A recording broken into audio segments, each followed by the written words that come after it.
ingredienti per la pizza di Gran Turco: farina, 2 cucchiai di sugna,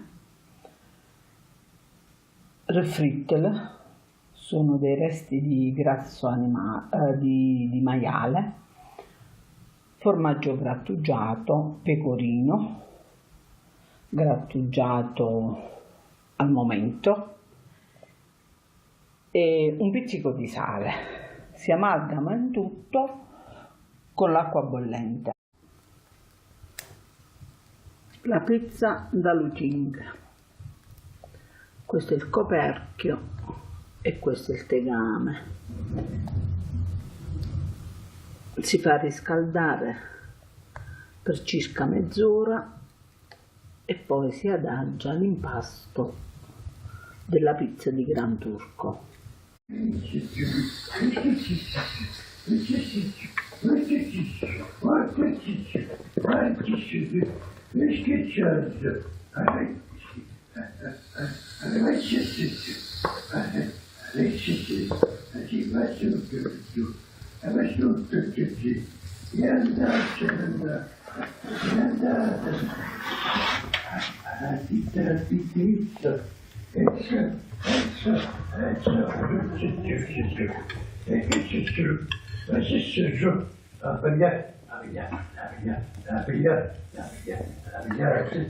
Che olio?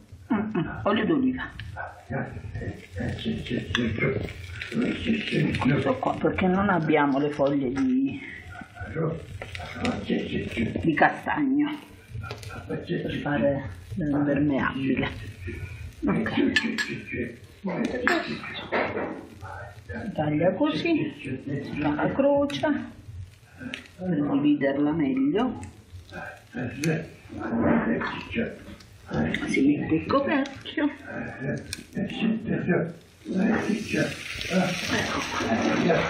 Il coperchio deve essere bollente.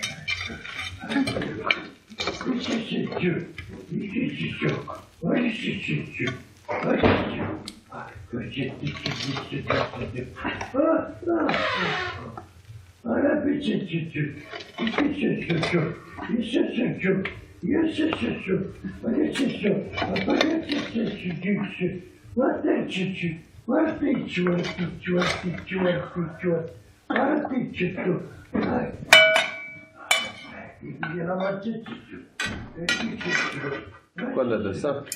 Tempo di cottura mezz'ora e intanto poi si deve girare ogni 10 minuti, si gira il tegame. Si gira e si mette sotto sopra? No, si gira in senso antiorario.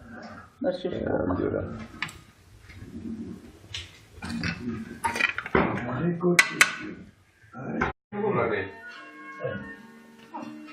E poi mangiare solo. Avete una grande idea. No, per accompagnare la mano.